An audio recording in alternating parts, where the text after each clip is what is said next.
Olá a todos, sejam todos muito bem-vindos ao nosso curso de teologia.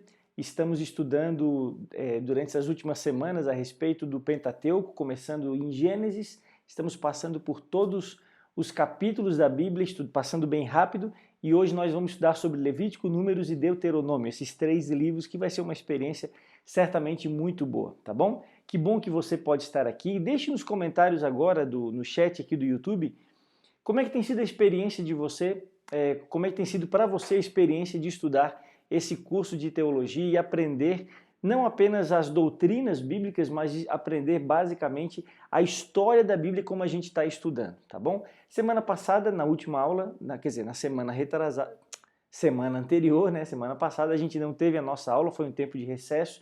Espero que você tenha aproveitado esse tempo para colocar em dia seus requisitos de leitura, a leitura da apostila e de outros livros também, tá bom? E hoje a gente vai continuar a nossa aula, porque nós estamos avançando muito bem e eu espero sinceramente que a gente consiga, até o final ali do mês de outubro, talvez terminar todo o conteúdo dessa apostila, se Deus assim permitir, tá bom? Quero convidar você para a gente fazer uma oração e pedir a bênção de Deus sobre a nossa aula nesse momento. Tá tudo certo? Querido Senhor, bondoso Deus, nós queremos agradecer muito a Ti, Senhor, pela experiência de poder mais uma vez estudar esse conteúdo tão bonito que é o nosso curso de teologia. Que a Tua bênção possa estar conosco, que Teu Espírito possa nos guiar nesse momento, é o que nós te pedimos em nome de Jesus. Amém, Senhor.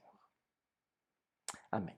Muito bem, vamos lá para a nossa tela então. O nosso curso de teologia, a nossa aula de hoje, da Escola Missionária do Alto Maracanã, a gente vai entrar num assunto dentro ainda da redenção. Lembrando que a gente divide a história inteira, né? A história da Bíblia. É um livro muito grande, 66 livros dentro dessa grande coleção chamada Bíblia.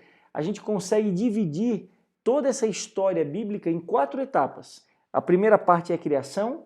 Deus criou todas as coisas para um propósito muito sublime, mas o pecado, então, na queda, destruiu completamente o plano de Deus, e Deus, então, agora inicia, logo mesmo no Jardim do Éden, ele inicia ali um processo de salvar, de redimir o ser humano, que vai percorrer basicamente todos os livros da Bíblia, até o Apocalipse, mostrar como Deus vai restaurar todas as coisas como elas eram lá no Jardim do Éden. Então, a gente tem estudado isso, e a nossa aula hoje é a nossa aula número 13, tá bom? A aula número 13, a gente vai estudar o livro de Levítico e o livro de Números também, que vai ser uma experiência muito boa, fantástica. Algumas perguntas para nos guiar na nossa aula de hoje são essas aqui.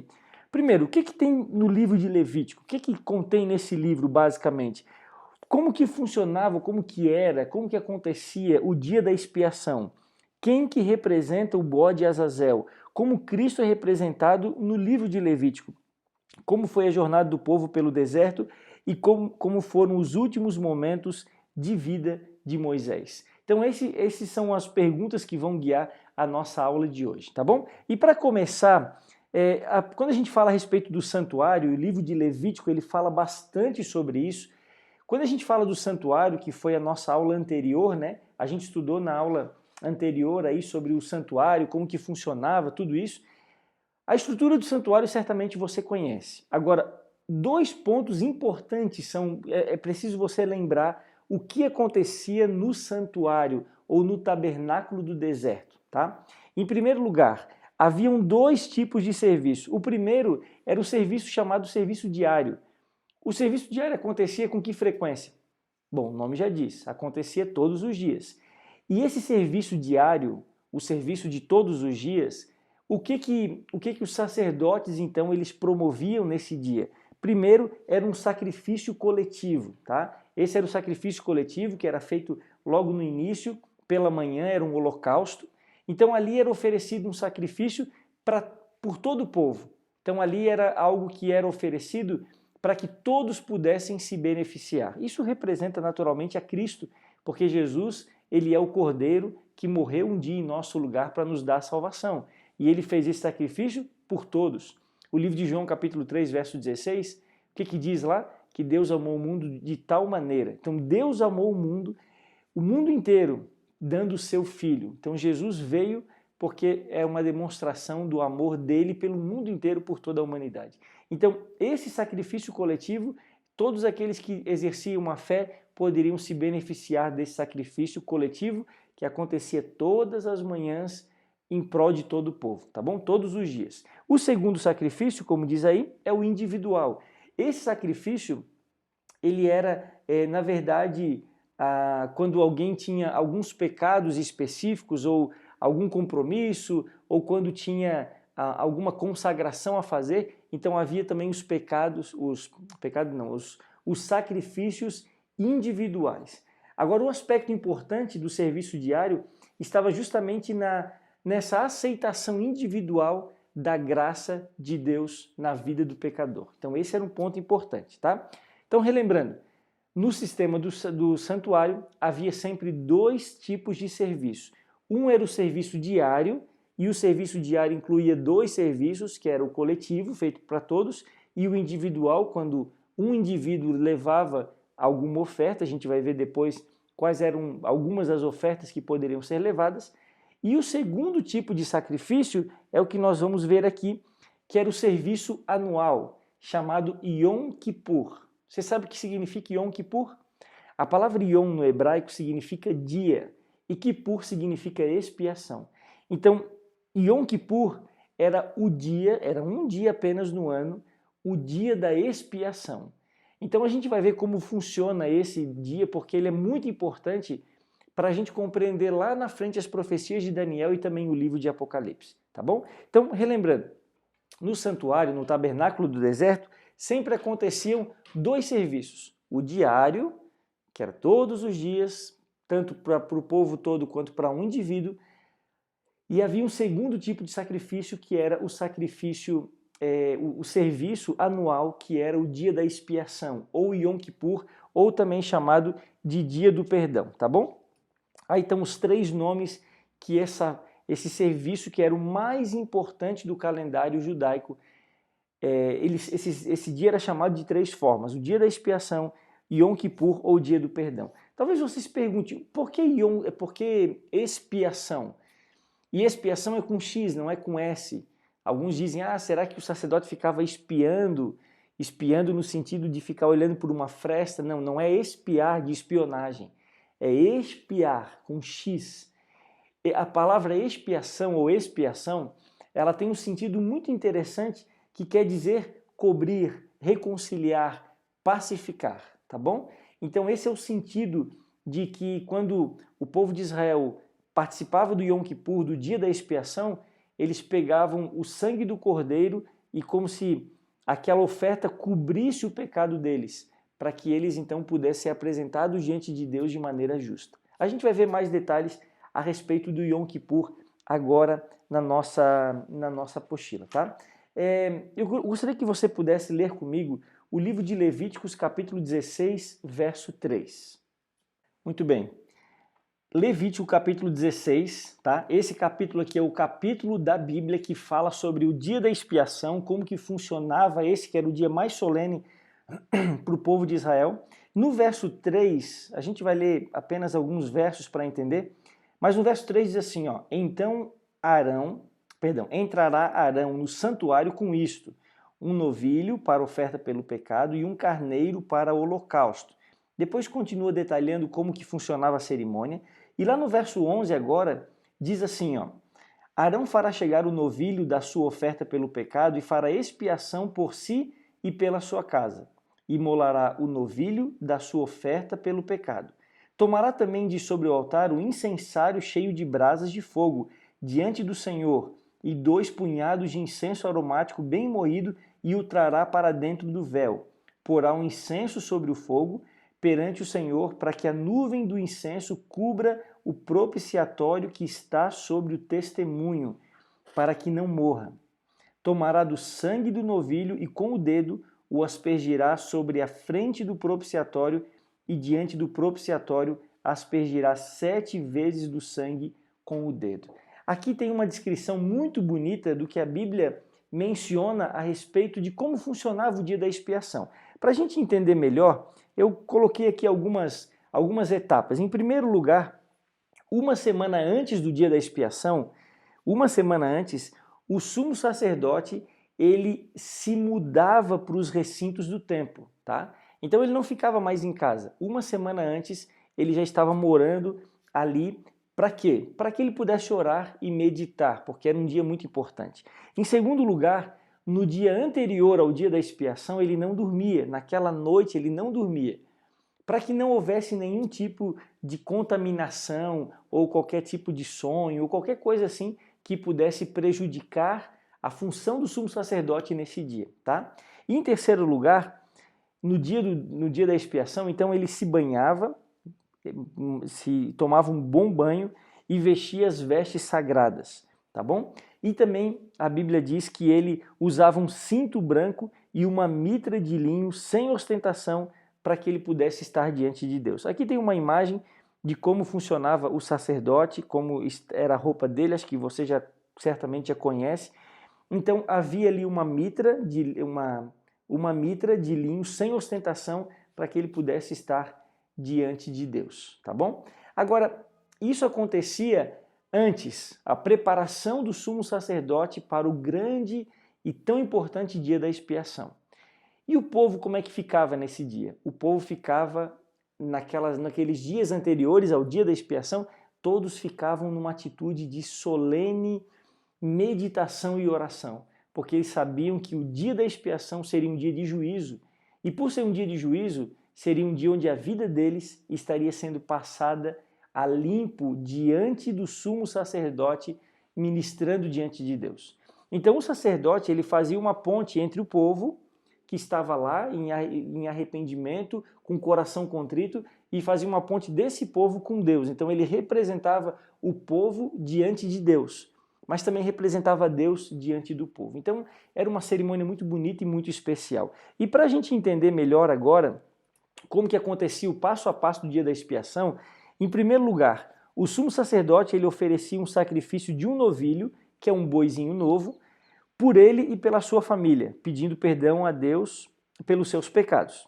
Em segundo lugar, o sacerdote oferecia o sacrifício e ele então entrava no lugar santo com incenso e um pouco do sangue e aspergia sobre o propiciatório. Propiciatório, como a gente sabe, como a gente viu na aula passada, era a tampa da arca, aquela que cobria a arca do testemunho, onde ali estavam os 10 mandamentos, a vara de Arão e uma porção do maná, tá bom? Em terceiro lugar, eles faziam um sorteio então agora entre dois bodes. Um seria oferecido ao Senhor para a purificação do santuário e o outro então seria enviado ao deserto chamado de bode Azazel. Em quarto lugar, ele então oferecia o bode ao Senhor. Em quinto lugar, após a cerimônia, eles pegavam o bode vivo e transferiam os pecados para ele. Após isso, enviavam para o deserto e deixavam o bode sozinho para morrer. E era um dia solene, porque todo o povo estava diante do Senhor com o coração contrito e arrependido. Era também um dia de juízo, onde cada um investigava seu coração para que os pecados fossem perdoados por Deus. Aqui tem um aspecto muito bonito e eu quero revisar com você aqui o dia da expiação. Preste atenção. Antes do dia da expiação, o sacerdote se preparava. No dia da expiação, ele oferecia um sacrifício por ele e pela sua família, para que Deus perdoasse os seus pecados, tá bom? Depois eles faziam um sorteio com 2 bodes, tá? Onde um bode, nesse sorteio, um desses bodes seria sacrificado para representar ali a Cristo Jesus, representar o Cordeiro de Deus. Ele seria sacrificado então para o perdão dos pecados de todo o povo e para que o santuário fosse purificado.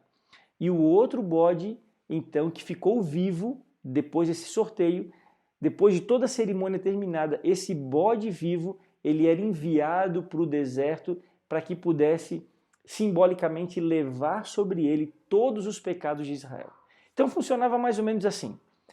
Você durante o ano cometeu vários pecados, tá bom? E você ia até o templo, você oferecia um sacrifício e durante todo o ano os seus pecados eles eram transferidos de você, uma ação que você fez, um pensamento, uma rebelião ou tudo aquilo que a gente aprendeu sobre pecado na aula sobre a queda.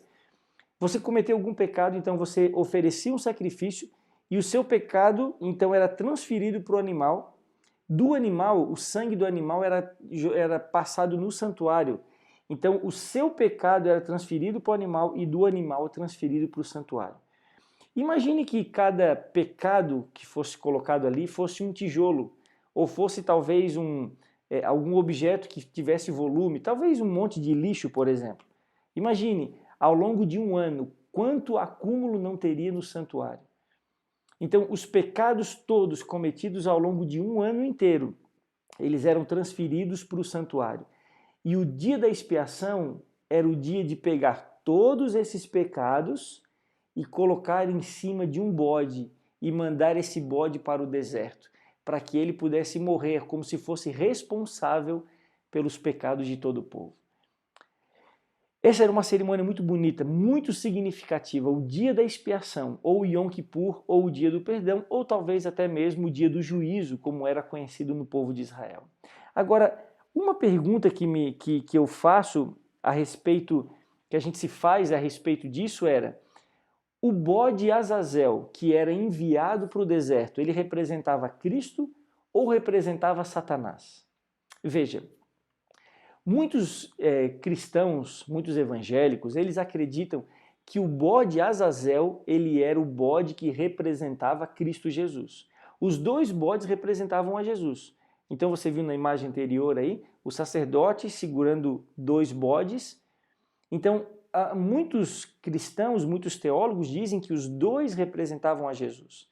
Mas eu queria mostrar para você algumas evidências na Bíblia para poder mostrar que esse bode Azazel, ele na verdade, ele representava não a Jesus, mas representava Satanás. Algumas evidências para a gente entender. Em primeiro lugar, tá? Esse bode ficava vivo, esse bode não morria naquela cerimônia. Como diz o verso 10 do capítulo 16 de Levítico. E a Bíblia diz que Jesus, ele, diferente do bode Azazel, Jesus ele morreria como um sacrifício. Então, o primeiro bode da cerimônia, que era morto, ele sim representava Jesus. Mas o bode Azazel, ele continuava vivo. Tá? E em segundo lugar, eram tiradas sortes ou sorteio entre os bodes. Então, se os dois representavam Jesus, por que tirar sorte sobre eles? Por que escolher um vai para o deserto e outro será sacrificado? Então, se os dois representam Jesus, não haveria necessidade disso. Em terceiro lugar, o verso 9 diz que o bode que morreria seria oferecido como oferta pelo pecado. Então, essa expressão oferta pelo pecado é usada para o sacrifício de Jesus. Jesus ele morreu como oferta pelo pecado de todos nós. Em quarto lugar, o bode Azazel ele só entrava em cena depois que havia sido feita a expiação. Tá bom? Isso aqui é uma coisa interessante. Quando já tinha acabado a cerimônia, o bode Azazel então entrava em cena para poder fazer parte da cerimônia.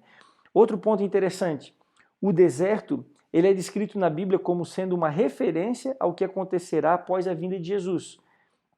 Como diz Apocalipse capítulo 20, verso 1 até o verso 3. Onde Deus irá responsabilizar Satanás pelos pecados de toda a humanidade e o lançará no abismo. Então, a experiência do bode Azazel nada mais é do que uma ilustração do que vai acontecer lá no final dos tempos, quando Satanás será responsabilizado, ficará durante um tempo aqui na Terra e será responsabilizado por todos os pecados que a humanidade inteira cometeu, tá bom? Então, esse simbolismo todo do livro de Levítico, ele na verdade é apenas uma ilustração de tudo que acontecerá, tudo que aconteceu, né? Porque Jesus já morreu, mas tudo do que acontecerá também no final dos tempos, tá?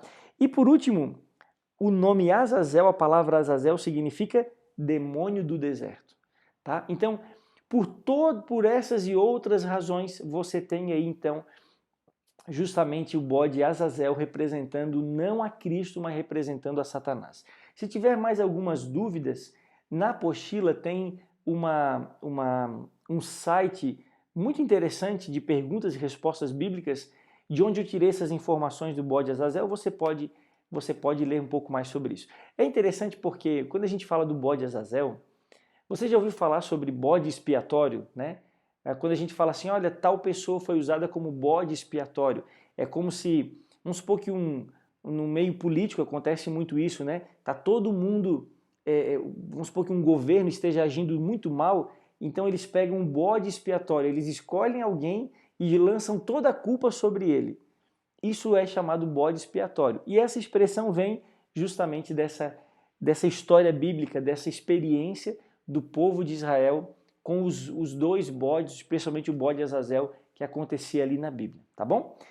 Agora, uma coisa é muito interessante quando a gente estuda o livro de Levítico. Todas as coisas, todos os sacrifícios, ofertas, tudo apontava para Jesus. Com exceção do bode Azazel, tudo era uma referência a Cristo. A gente vai ver um pouco mais sobre isso depois.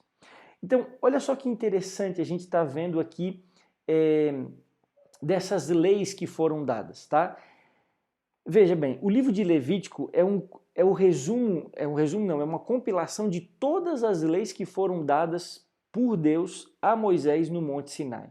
Então Moisés ele subiu ao monte, como a gente viu semana na aula anterior.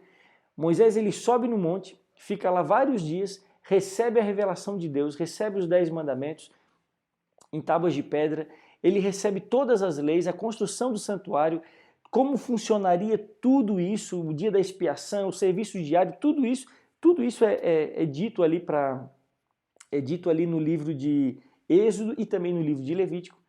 E agora, depois que Moisés recebeu todas as leis, o povo de Deus, o povo de Israel estava pronto para sair em marcha em direção à Terra Prometida. Então agora a gente tem um episódio no capítulo 32 de Êxodo, onde Moisés ele desce do monte e o que ele encontra naquele momento? Ele encontra o povo fazendo uma grande festa. Ele encontra o povo fazendo uma festa adorando um bezerro de ouro. Então, pela descrição bíblica, era um objeto de madeira revestido de ouro, alguma coisa assim. Você tem esse episódio que é um dos episódios mais tristes da Bíblia. Imagina, 40 dias, Moisés lá em cima no monte, tendo uma revelação de Deus, conversando face a face com Deus, recebendo ali coisas lindas a respeito de Deus, o santuário, os detalhes, a lei de Deus. A gente viu na aula anterior que parece na Bíblia, né, que as duas tábuas de pedra parece, né, há uma evidência ali no texto que elas foram tiradas do próprio altar de Deus, aquelas pedras de safira. Então imagina que coisa linda Moisés viu lá no monte. Mas quando ele desce, ele encontra o povo fazendo uma algazarra gigantesca. E o que aconteceu nessa festa do povo? Por que Moisés ficou tão bravo com o povo? Primeiro, porque o que eles estavam fazendo imitava outros festivais religiosos. Lembra que a gente falou em algumas aulas anteriores que havia um misto de gente no povo de Israel que saiu do Egito?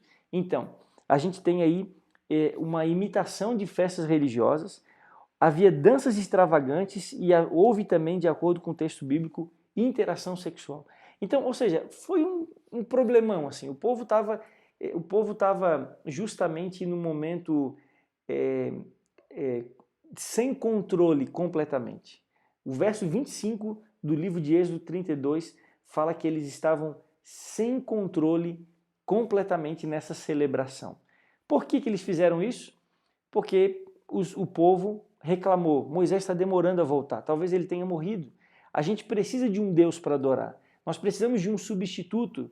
Então fizeram o bezerro de ouro com as joias que eles tinham, fizeram aquele bezerro e começaram a adorar e fazer toda aquela festa e toda aquela extravagância ao redor do bezerro de ouro. Moisés ele retorna do monte e vem aquele episódio que depois você pode ler com mais calma no capítulo 32, onde ele joga as tábuas de pedra, quebra aquelas tábuas ali em sinal de completa desaprovação diante da santidade de Deus comparado com a pecaminosidade do povo.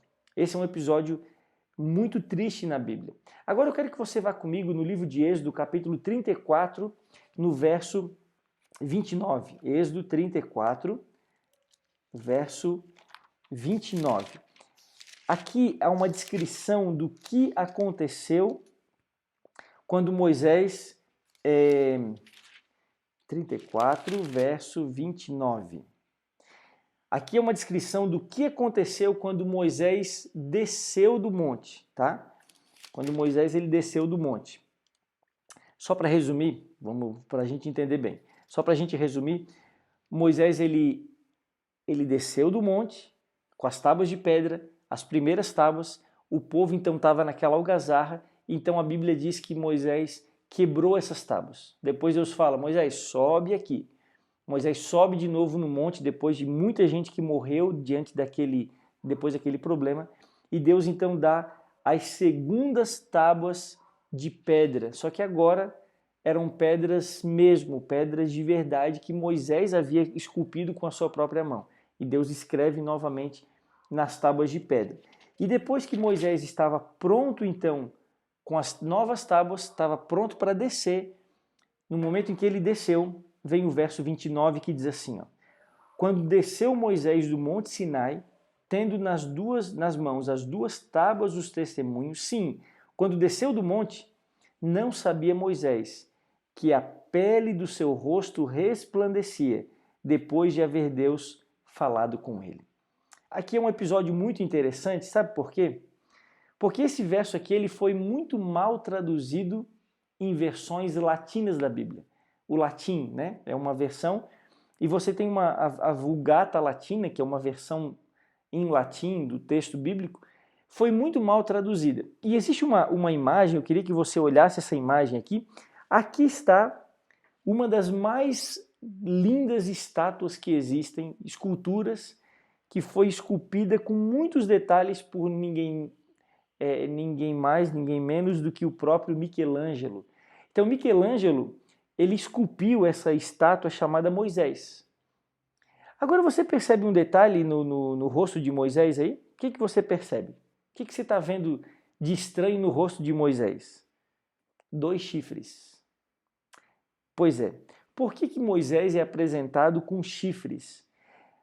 É apresentado justamente porque houve um problema de tradução com esse texto na Vulgata Latina, tá?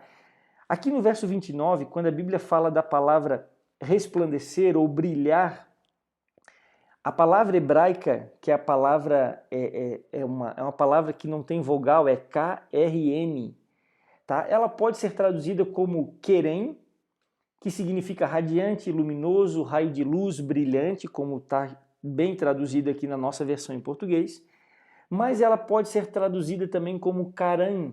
São as mesmas consoantes, só com vogais diferentes. E quando você usa a palavra caran, significa chifre. Então, na hora da tradução da Vulgata Latina, o padre que fez a tradução, ele traduziu ao invés de o rosto resplandecia, ele traduziu justamente como haviam chifres na face de Moisés. Então, Michelangelo só tinha essa versão, era o que ele tinha naquele momento, então ele fez a escultura justamente com essa descrição.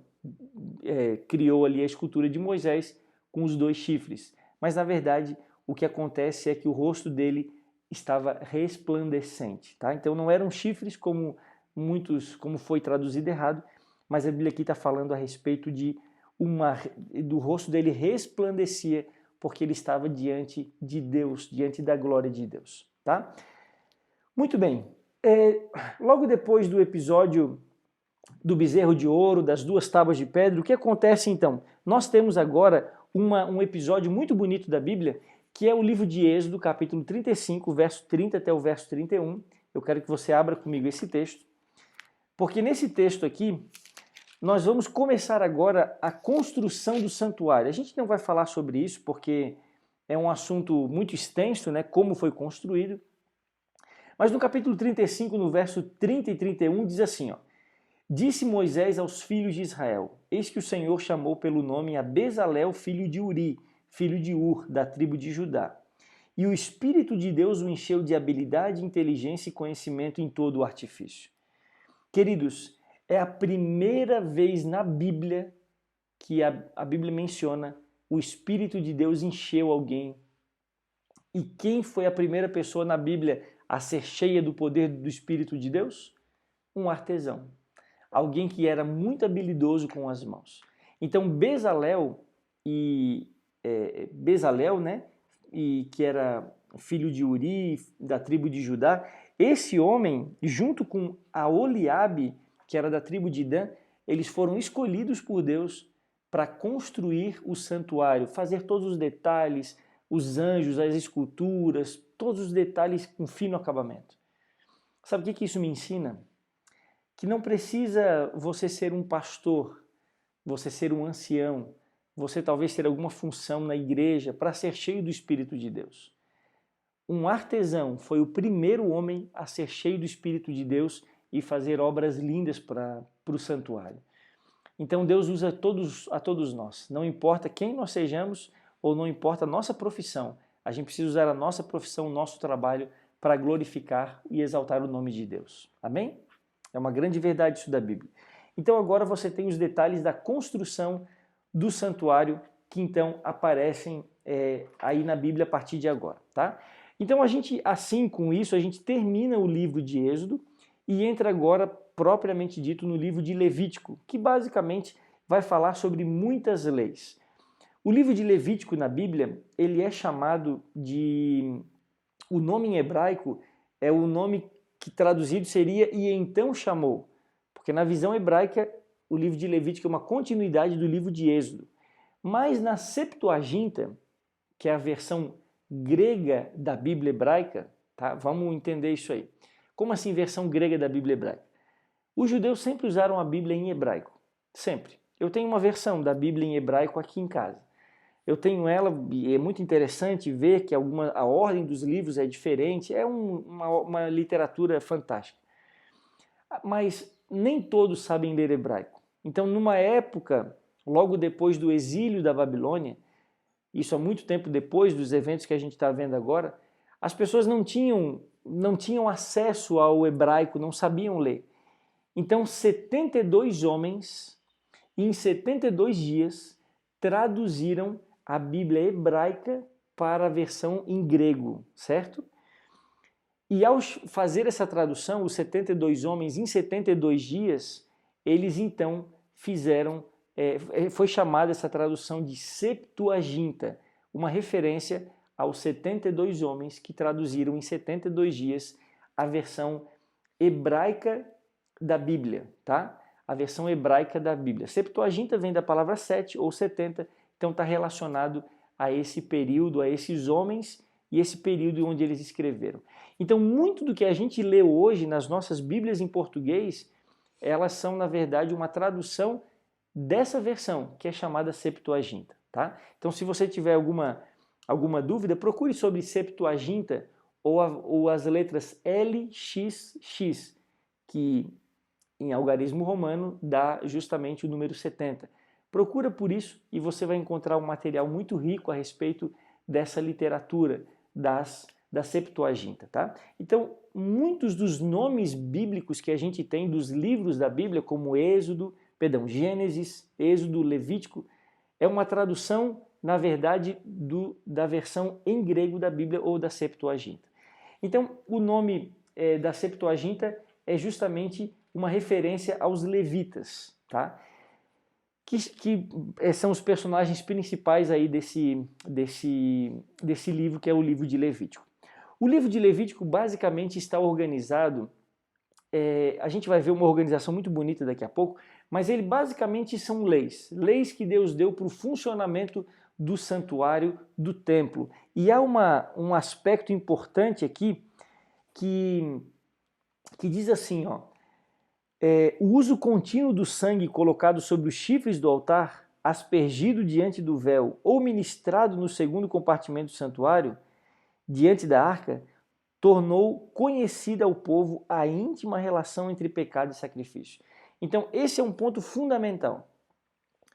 Tudo que acontecia no santuário nada mais é do que uma ilustração para que o povo pudesse entender o que estava acontecendo. Então, a gente vai ver aqui agora uma tabela, porque Levítico ele é chamado de pré-evangelho.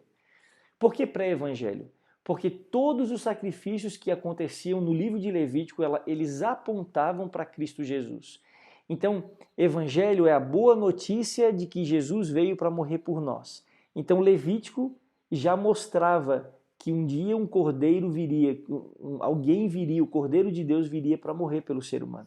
Então Levítico é chamado na Bíblia de pelos teólogos de pré-evangelho. Então aqui tem algumas referências nessa tabela que está na sua apostila. Então você tem na coluna aqui do seu lado esquerdo, do meu lado direito, enfim, onde está escrito referência, os textos bíblicos de Levítico 1, Levítico 2, Levítico 3, Levítico 4, Levítico 5, são apenas exemplos, porque o livro de Levítico tem muitas ofertas. E aí depois mostra a oferta, então havia o holocausto, que era uma oferta completamente queimada, havia a oferta de manjares, a oferta pacífica, o pecado por purificação e uma oferta também pela culpa ou reparação. Depois mostra onde era colocado o sangue do animal no altar, tá? Depois, na outra tabela, na outra coluna, mostra para quem era a carne daquele animal. Algumas carnes, alguns sacrifícios, era tudo para Deus, no caso do holocausto, era queimado completamente, não sobrava nada. Em outros sacrifícios não havia carne, porque não havia animal. Mas outros, o sacerdote comia um pedaço do cordeiro, ou outros havia justamente uma divisão, né? Uma parte o ofertante que trazia o sacrifício comia e outra parte o sacerdote também. Alguns aspectos únicos desses sacrifícios e na última tabela mostra como que Jesus representa todos eles. Então no holocausto significa a vida de Cristo consumida, na oferta de manjares Cristo provê vida eterna, na oferta pacífica, nós comemos simbolicamente o corpo de Cristo na Santa Ceia. No pecado por purificação, Cristo como resgate pela vida. E na culpa, reparação, Cristo pagou a dívida pelo pecado. Então aqui existe algo muito interessante a respeito do livro de Levítico, tá? E eu quero que você grave bem essa informação agora. Porque no livro de Levítico, Cristo ele é o sacerdote, Cristo também é representado pelo sumo sacerdote, Cristo ele é o cordeiro, ele é a oferta, ele é o sacrifício, ele é o pão, ele é a luz do santuário e ele até mesmo representa o incenso que havia no santuário. Então Cristo representava todas as coisas nos sacrifícios do Antigo Testamento. Então há algo muito bonito nisso aqui. E eu queria que você pudesse responder junto comigo essa pergunta. Por que deveria haver sacrifício de pecados? Por algumas razões. Veja, os sacrifícios eles aconteciam desde a época de Adão. Mas por que Deus criou esse método? Não haveria outro? Bom, eu não sou Deus para responder. Mas um fato que a gente percebe pela Bíblia é que Deus ele queria mostrar algumas lições. Ele não queria que fosse apenas algo que ficasse no campo das ideias, do conceito, mas algo que fosse visível, que o pecador tivesse que tocar no animal, o pecador tivesse que pegar aquele animal que era seu e levar diante de Deus, diante do altar. Então havia algo muito bonito ali.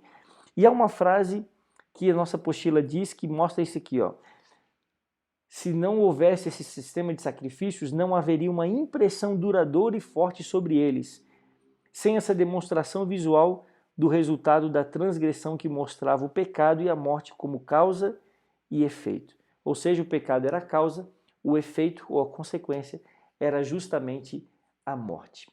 Agora, a gente quando vê o livro de Levítico é um livro muito importante, tá? E eu quero que você agora acompanhe comigo, porque nós vamos entender o livro de Levítico de uma maneira bem simples.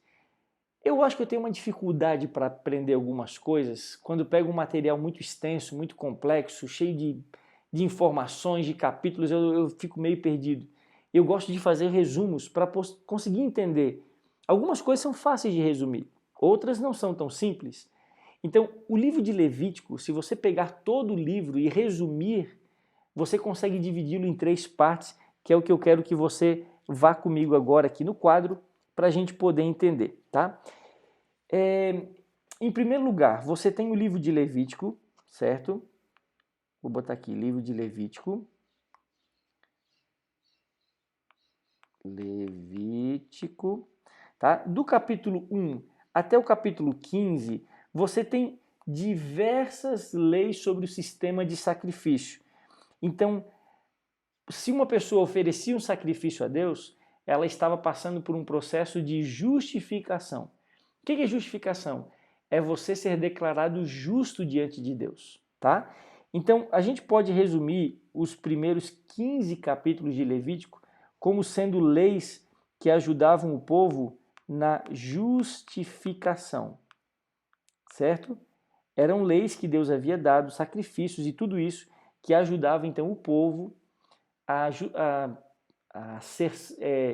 ser justificado, a ser perdoado diante de Deus.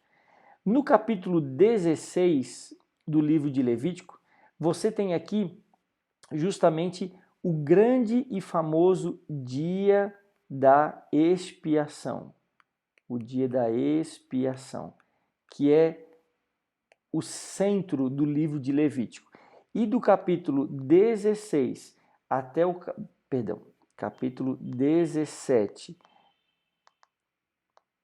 até o capítulo 25, você tem então diversas leis que Deus deu para que o povo aprendesse como deveria viver. Então era uma aula que Deus havia dado ali de como que eles poderiam viver, vários procedimentos para a vida no geral. Então a gente pode chamar isso aqui claramente de santificação, tá? Santificação. Então, no primeiro capítulo, você tem aqui, nos primeiros capítulos, você tem então Deus explicando sobre a justificação. Capítulo 16, o dia da expiação, que era um dia importante, mais importante do calendário judaico. E do capítulo 17 até o capítulo 25, você tem Deus então ensinando a respeito da santificação, tá? Agora, olha que interessante isso aqui para a gente poder entender bem essa questão do livro de Levítico. A gente sempre tem aqui nos livros, eu vou colocar aqui, ó, o livro de Gênesis, o livro de Êxodo, o livro de Levítico, certo? Depois de Levítico vem o livro de Números e, por fim, o livro de Deuteronômio. Geralmente no hebraico, no pensamento hebraico, aquilo que está no meio é aquilo que é mais importante. Tá? Diferente do que a gente às vezes usa num texto normal, coloca em primeiro lugar o que é mais importante ou por último, no texto hebraico, aquilo que precisa de uma atenção maior é colocado bem no meio, tá? Bem no centro. Então, se você entender essa lógica, você percebe que o livro de Levítico, ele justamente está no meio do Pentateuco. Isso aqui é o Pentateuco, que são os primeiros 5 livros da Bíblia, tá? Pentateuco. Então, dos 5 livros, o que está no meio é o livro de Levítico. E se você pegar o livro de Levítico nessa tela anterior que a gente viu, qual que é o capítulo que está exatamente no meio? É o capítulo 16. Então, a gente pode dizer que o capítulo 16 do livro de Levítico é o capítulo central dos escritos de Moisés. E, portanto, é o mais importante dos livros que Moisés escreveu. Isso é tão vital para a gente entender, porque toda a Bíblia daqui para frente vai falar sobre o sistema de sacrifícios, mas basicamente muita atenção será dada ao capítulo 16 e às consequências desse capítulo na história do povo de Israel. Deu para entender bem?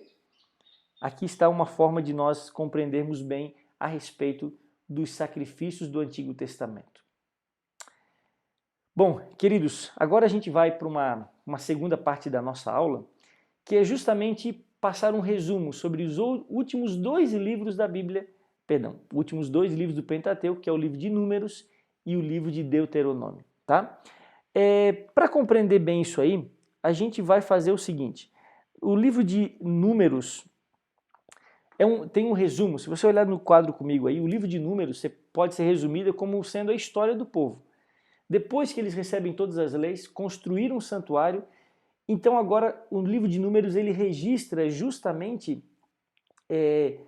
um pouco da narrativa da história, um pouco de lei, o relatório do censo, e é daí que vem o nome Números, porque o livro de Números, nesse livro é feito um censo do povo de Israel. Eles contam quantas pessoas tem, quantos homens, quantas mulheres e tal. Eles fazem uma contagem de todo o povo, quem estava apto para o exército.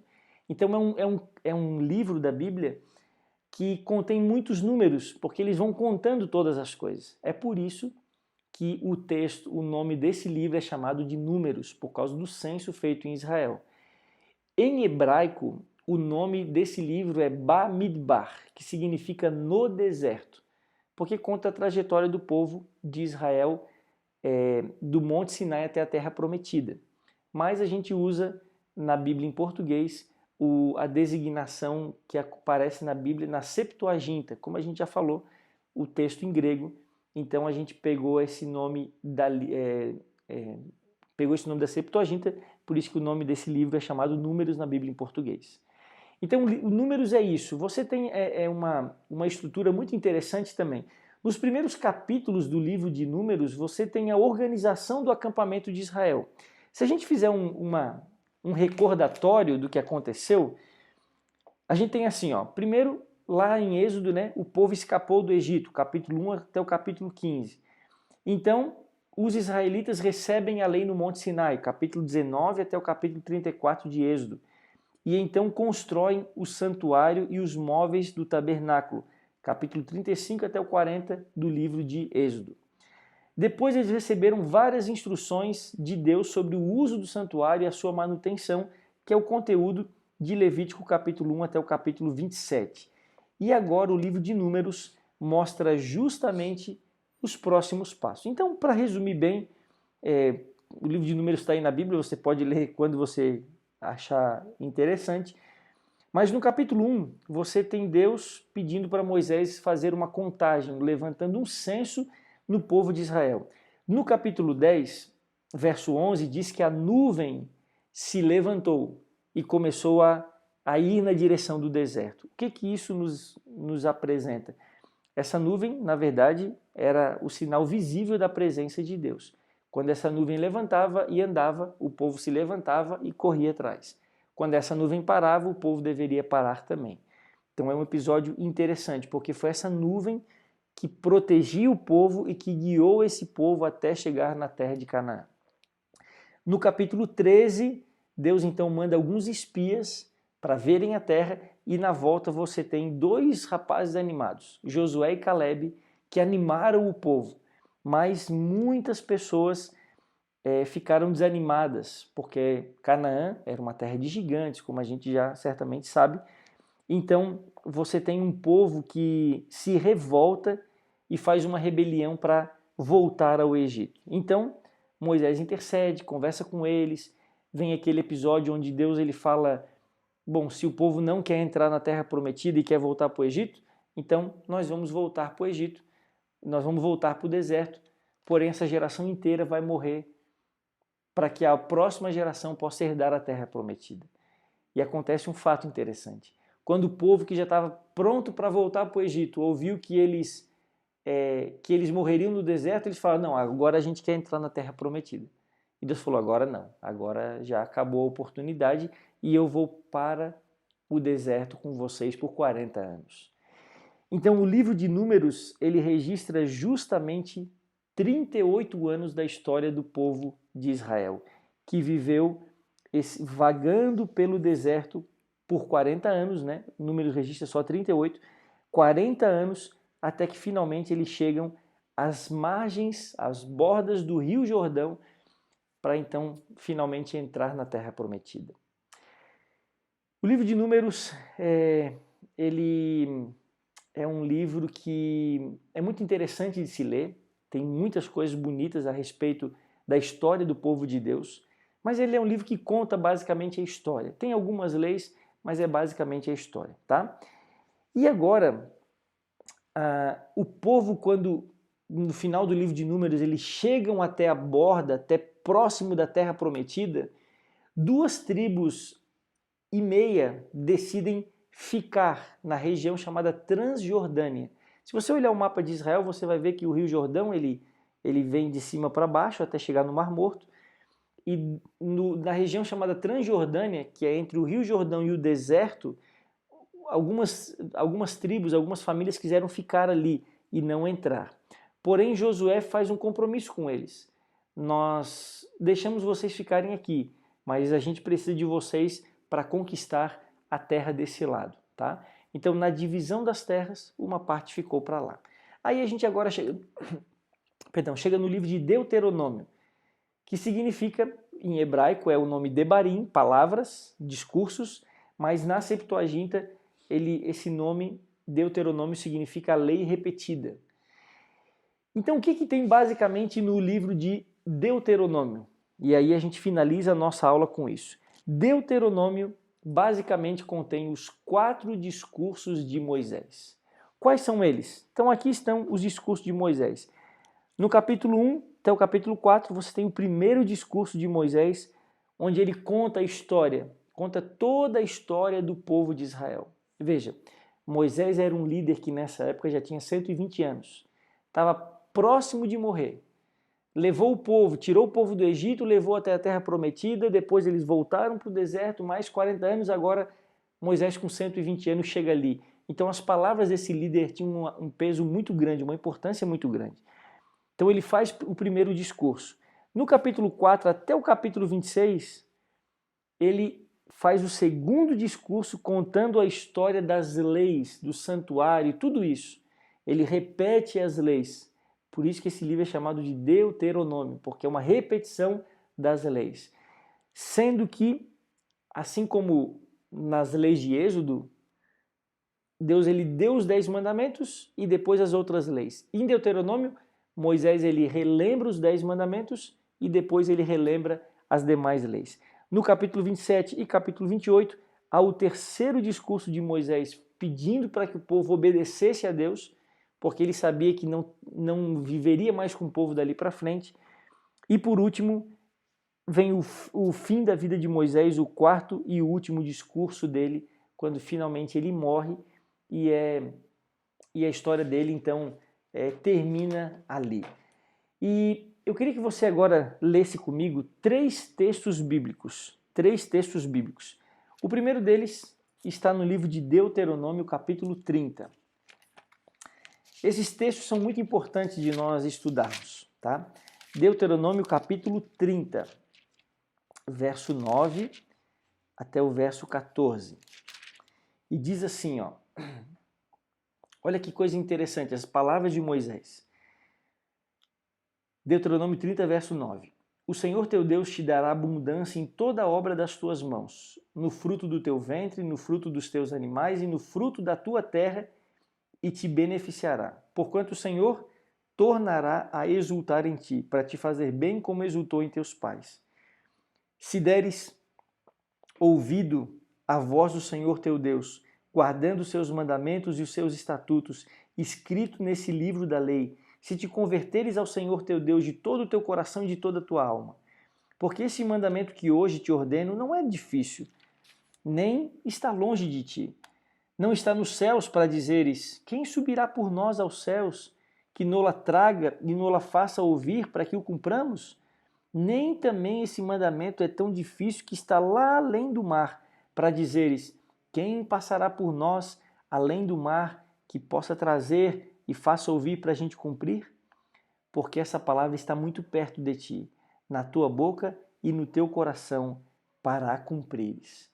Então Moisés ele torna todos os preceitos de Deus em algo relativamente simples e fala, essa lei está diante de você para você cumprir e para você guardar. No capítulo 34, você tem então o episódio que descreve a morte de Moisés. Como que Moisés morreu? Diz a Bíblia que Deus pediu, Moisés, se prepara, se arruma, porque você vai morrer. Moisés então sobe no Monte Nebo, que era um monte que até hoje existe, esse monte, a localização a gente consegue identificar lá naquela região próxima de Jerusalém.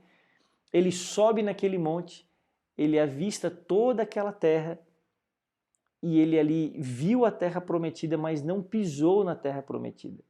Então ali naquele momento, Deus dá fim à vida de Moisés e Moisés morre no Monte Nebo e foi pranteado durante muito tempo pelo povo de Israel. Só que nós temos um detalhe nessa história da morte de Moisés, e eu quero que você preste atenção comigo. Vá comigo ao livro de Judas, verso 9. Judas é um pequeno livrinho que está justamente antes do livro de Apocalipse. O livro de Judas não tem capítulo, porque ele só tem um capítulo. Então, ele é dividido em versículos. Quando fala Judas 9, a gente está falando de Judas verso 9. Então, diz assim, ó, olha que interessante esse texto. Contudo, o arcanjo Miguel, quando contendia com o diabo e disputava a respeito do corpo de Moisés, não se atreveu a proferir juízo infamatório contra ele. Pelo contrário, disse, o Senhor te repreenda. Esse texto é interessante, sabe por quê? Porque aqui diz que Moisés, quando ele morreu, o corpo de Moisés, o profeta bíblico, foi disputado entre Cristo e Satanás. Por quê? Por uma razão muito simples. Porque Jesus queria, o Cristo, né? Ou Miguel, queria ressuscitar Moisés para que pudesse levá-lo para o céu. Porque no conceito bíblico, uma pessoa não morre e vai direto para o céu, ou para o inferno, para o purgatório. Não, isso não é bíblico. A pessoa morre e fica descansando aqui. Mas Deus queria levar Moisés, ressuscitar Moisés e levá-lo para o céu. Como sendo as primícias, né, da ressurreição e tudo isso. Porém, nós temos um detalhe. O diabo, nessa cena, ele aparece aqui e como se ele dissesse para Miguel, não, o Senhor não tem direito de levar Moisés para o céu, porque só vai para o céu aqueles que um dia que foram completamente perdoados. Mas Moisés, por mais que ele tenha feito muitos sacrifícios, ele não foi perdoado, porque o sacrifício de verdade não foi feito ainda. Um inocente ainda não morreu em prol da humanidade. Porque quando Moisés morreu, Jesus ainda faltava quase que 1.500 anos para que Jesus pudesse vir a essa terra e morrer.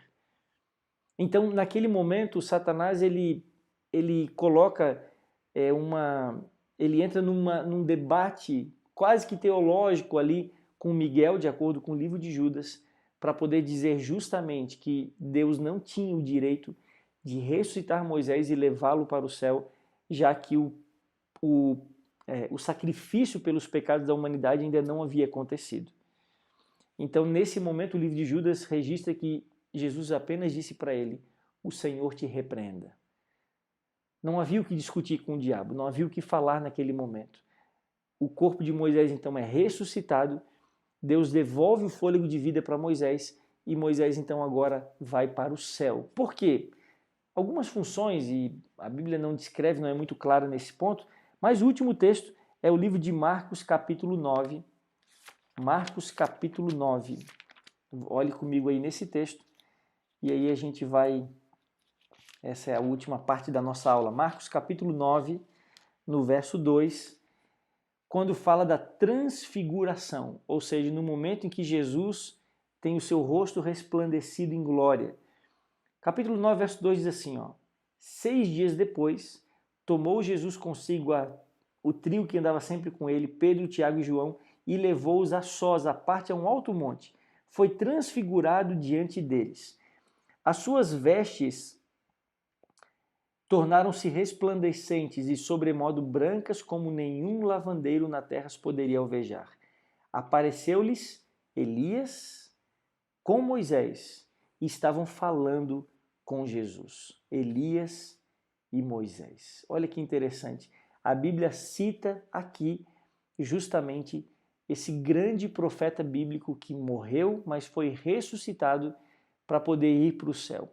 Eu particularmente não sei a função que havia, a função desses homens no céu, a Bíblia não menciona muito a respeito disso, tem muitos textos que podem falar sobre isso, mas nesse momento a função de Moisés e Elias foi crucial para encorajar Jesus, animar Jesus e dizer, continua firme, porque vale a pena esse sacrifício em prol da humanidade.